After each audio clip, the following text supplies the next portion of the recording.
Unbelievable. Today is the day after GPT-4. It's great to have you here.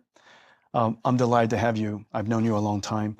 The journey and just my mental my mental memory of the time that I've known you, and the seminal work that you have done, starting in University of Toronto, the co-invention of AlexNet with Alex and Jeff Hinton, that led to the big bang of modern artificial intelligence, your career that took you out here to the Bay Area, the founding of OpenAI, GPT 123, and then, of course, ChatGPT, the AI heard around the world. This is the incredible resume of a young computer scientist, an entire community and industry at all with your achievements. I guess I just want to go back to the beginning and ask you, deep learning. What was your intuition around deep learning? Why did you know that it was going to work? Did you have any intuition that it was going to lead to this kind of success? Okay, well, first of all, thank you so much for all the kind words. A lot has changed thanks to the incredible power of deep learning. I think my personal starting point, I was interested in artificial intelligence for a whole variety of reasons, starting from an intuitive understanding of appreciation of its impact. And also I had a lot of curiosity about what is consciousness, what is the human experience.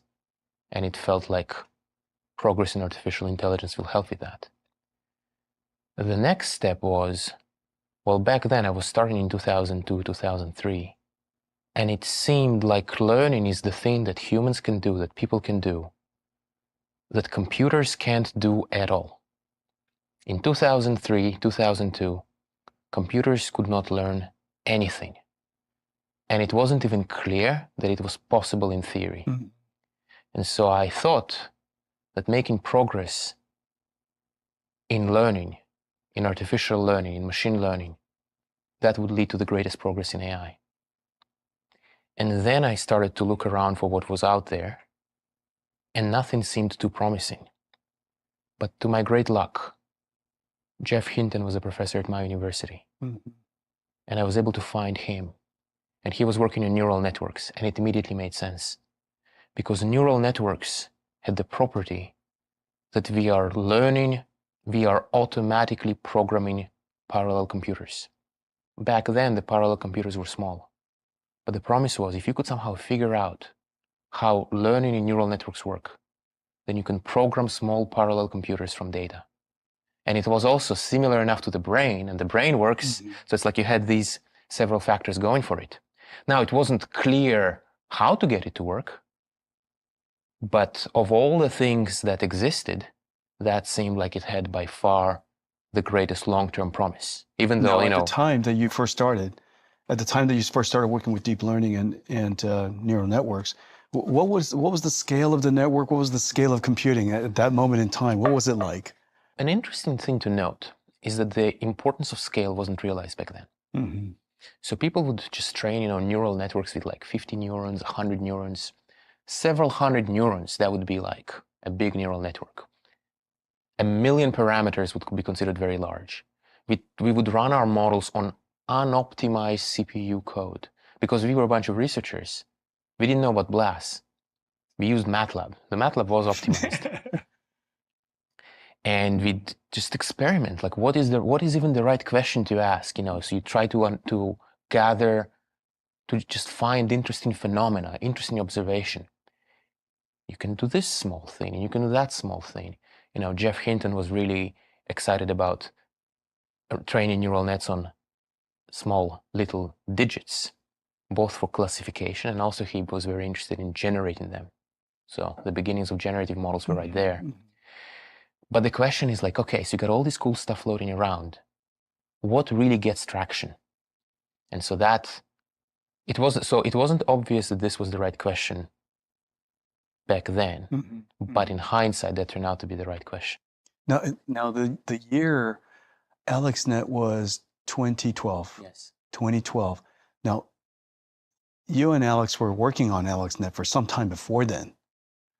And at what point was it clear to you that you wanted to build a computer vision oriented neural network, that ImageNet was the right set of data to go for, and to somehow go for the computer vision contest? Yeah. So I can talk about the context there. I think probably 2 years before that, it became clear to me that supervised learning is what's going to get us the traction. Mm-hmm. And I can explain precisely why. It wasn't just an intuition. It was, I would argue, an irrefutable argument, which went like this. If your neural network is deep and large, then it could be configured to solve a hard task. So that's the key word, deep and large. People weren't looking at large neural networks. People were, maybe studying a little bit of depth in neural networks. But most of the machine learning field wasn't even looking at neural networks at all. Mm-hmm. They were looking at all kinds of Bayesian models and kernel methods, which are theoretically elegant methods, which have the property that they actually can't represent a good solution no matter how you configure them. Whereas the large and deep neural network can represent a good solution to the problem. To find the good solution, you need a big data set, which requires it, Mm-hmm. and a lot of compute to Mm-hmm. actually do the work. We've also made advanced work, so we've worked on optimization for a little bit. It was clear that optimization is a bottleneck, and there was a breakthrough by another grad student in Jeff Hinton's lab called James Martins. And he came up with an optimization method which is different from the one we are using now, some second order method. But the point about it is that it's proved that we can train those neural networks, Mm-hmm. because before we didn't even know we could train them. Mm-hmm. So if you can train them, you make it big, you find the data, and you will succeed. Mm-hmm. So then the next question is, well, what data? Mm-hmm. And an ImageNet data set. Back then, it seemed like this unbelievably difficult data set. Mm-hmm. But it was clear that if we were to train a large convolutional neural network on this data set, it must succeed if we just can have the compute. And right at that time, GPUs came you out. and I, our history and our paths intersected, and somehow you had the observations at a GPU, and at that time this is our couple of generations into a CUDA GPU, and I think it was GTX 580 generation. You had the insight that the GPU could actually be useful for training your neural network models. What was that? How did that day start? Tell me. You and I, you never told me that moment. How did that day start? Yeah. So, the GPUs appeared in our lab, in our Toronto lab, thanks to Jeff, and he said we should try these GPUs, and we started trying and experimenting with them, and it was a lot of fun, but it was unclear what to use them for exactly. Where are you going to get the real traction? But then, with the existence of the ImageNet dataset, and then it was also very clear that the convolutional neural network is such a great fit for the GPU. Mm-hmm. So it should be possible to make it go unbelievably fast, and therefore train something which would be completely unprecedented in terms of its size. And that's how it happened. And, very fortunately, Alex Krzyzewski, he really loved programming the GPU, and he was able to do it. He was able to code, to program really fast convolutional kernels, and then train the neural net on the ImageNet dataset, and that led to the result. But it was it shocked the world. It shocked the world. It broke the record of computer vision by such a wide margin that it was a clear discontinuity. Yeah. And I would say it's not just like, there is another bit of context there. It's not so much like when we say break the record, there is it's like, I think there's a different way to phrase it. Mm-hmm. It's that data set was so obviously hard and so obviously outside of reach of anything. People were making progress with some classical techniques, and they were actually doing something. But this thing was so much better on a data set which was so obviously hard. It's not just that it's just some competition. It was a competition which, back in the day, it wasn't an average benchmark. It was so obviously difficult, so obviously out of reach, and so obviously with the property that if you did a good job, that would be amazing. Big bang of AI. Fast forward to now, you came out to the Valley. You started OpenAI with some friends. You were the chief scientist. Now, what was the first initial idea about what to work on at OpenAI? Because you guys worked on several things. Some of the trails of inventions and work you could see led up to the Chat GPT moment. But what were the initial inspiration? How would you approach intelligence from that moment and led to this? Yeah. So obviously, when we started, it wasn't 100% clear how to proceed. And the field was also very different compared to the way it is right now. So right now, we already used to, you have these amazing artifacts, these amazing neural nets who are doing incredible things, and everyone is so excited. But back in 2015, 2016, early 2016, when we were starting out, the whole thing seemed pretty crazy. There were so many fewer researchers, like 100, maybe there were between 100 and 1,000 times fewer people in the field compared to now. Like back then, you had like 100 people. Most of them were working in Google/DeepMind, and that was that. And then there were people picking up the skills, but it was very, very scarce, very rare still. And we had two big initial ideas at the start of OpenAI that had a lot of staying power, and they stayed with us to this day. And I'll describe them right now. The first big idea that we had, one which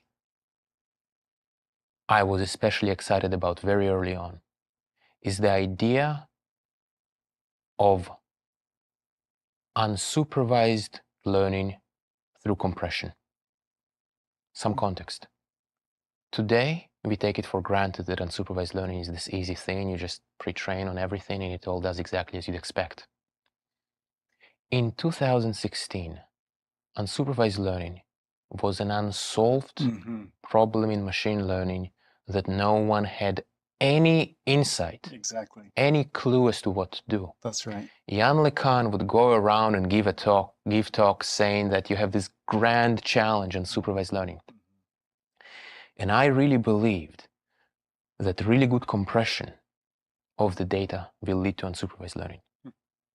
Now, compression is not language that's commonly used to describe what is really being done until recently, when suddenly it became apparent to many people that those GPTs actually compress the training data. You may recall the Ted Chiang New York Times article, which also alluded to this.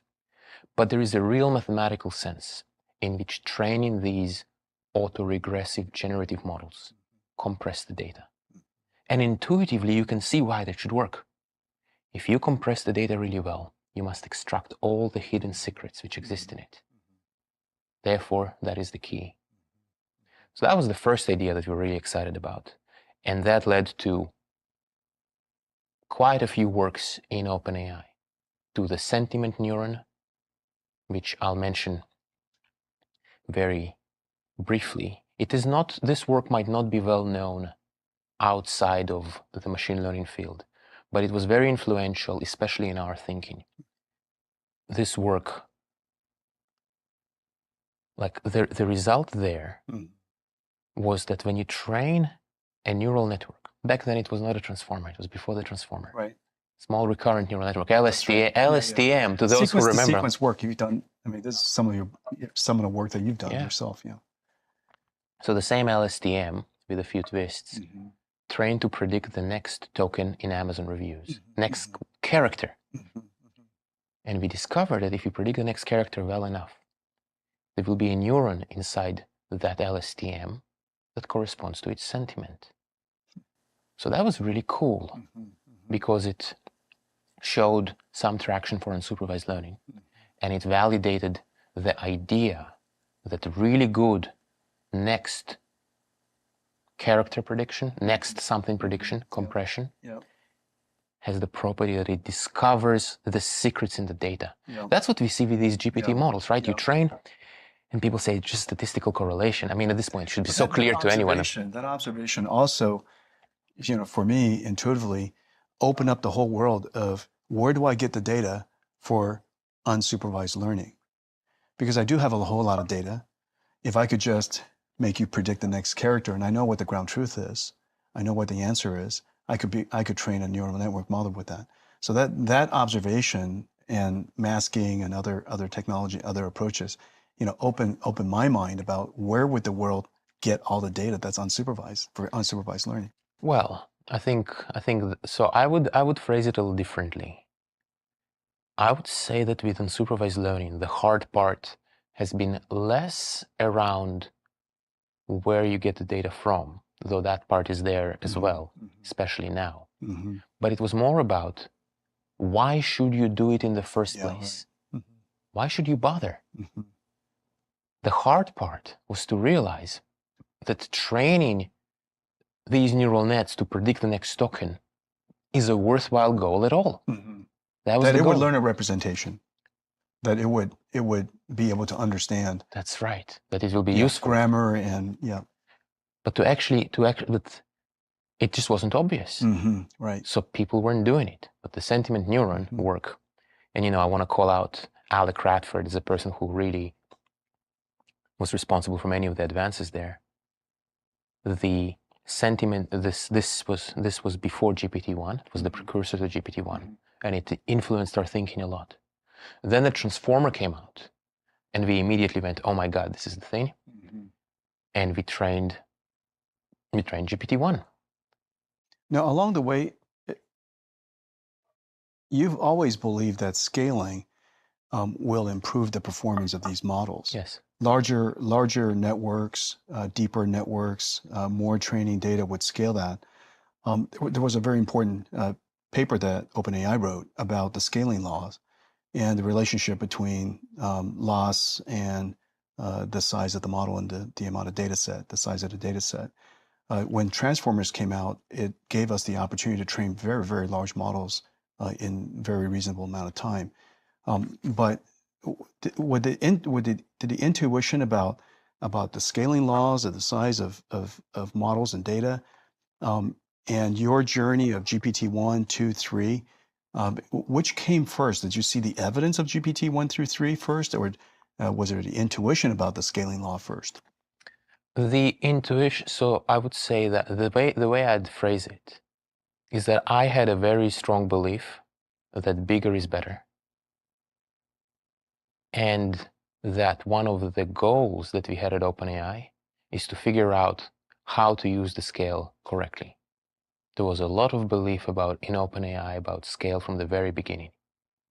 The question is, what to use it for precisely? Because I'll mention, right now we're talking about the GPTs, but there's another very important line of work which I haven't mentioned, the second big idea.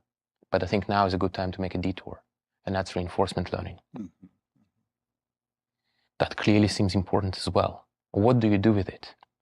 So the first really big project that was done inside OpenAI was our effort at solving a real-time strategy game.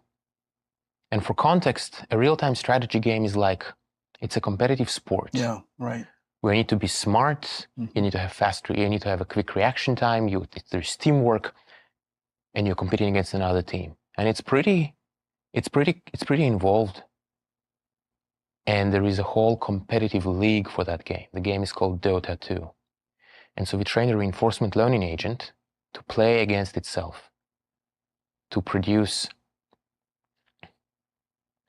with the goal of reaching a level so that it could compete against the best players in the world. And that was a major undertaking as well. It was a very different line. It was reinforcement learning. Yeah, I remember the day that you guys announced that work. And this is by the way, when I was asking earlier about about there's a large body of work that have come out of OpenAI. Some of it seemed like detours, but in fact, as you're explaining now, they might have been detours. It's seemingly detours, but they really led up to some of the important work that we're now talking about, ChatGPT. Yeah, I mean, there has been real convergence where the GPTs produce the foundation, and then reinforcement learning from Dota morphed into reinforcement learning from human feedback. That's right. And that combination gave us ChatGPT. You know, there's a misunderstanding that ChatGPT is in itself just one giant large language model. There's a system around it that's fairly complicated. Could you explain briefly for the audience the fine tuning of it, the reinforcement learning of it, the various surrounding systems that allows you to keep it on rails and let it give it knowledge and so on and so forth? Yeah, I can.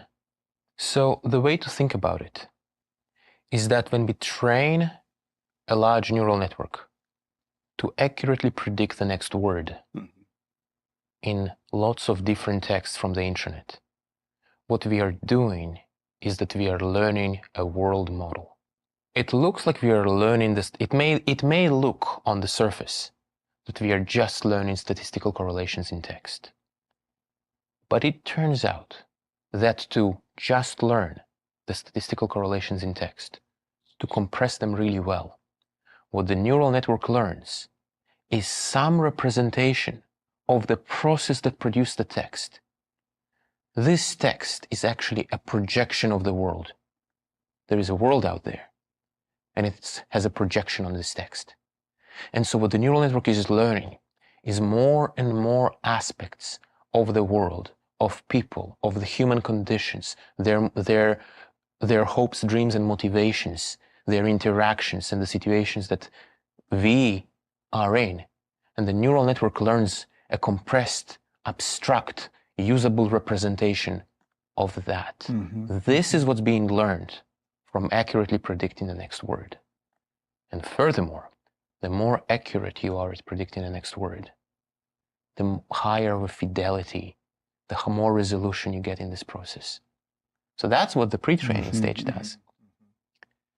But what this does not do is specify the desired behavior that we wish our neural network to exhibit. You see, a language model, what it really tries to do is to answer the following question. If I had some random piece of text on the internet which starts with some prefix, some prompt, what will it complete to? If you just randomly ended up on some text from the internet. But this is different from, well, I want to have an assistant which will be truthful, that will be helpful, that will follow certain rules and not violate them. That requires additional training. This is where the fine-tuning and the reinforcement learning from human teachers and other forms of AI assistance. It's not just reinforcement learning from human teachers. It's also reinforcement learning from human and AI collaboration. Our teachers are working together with an AI to teach our AI to behave. But here we are not teaching it new knowledge. This is not what's happening. We are teaching it. We are communicating with it.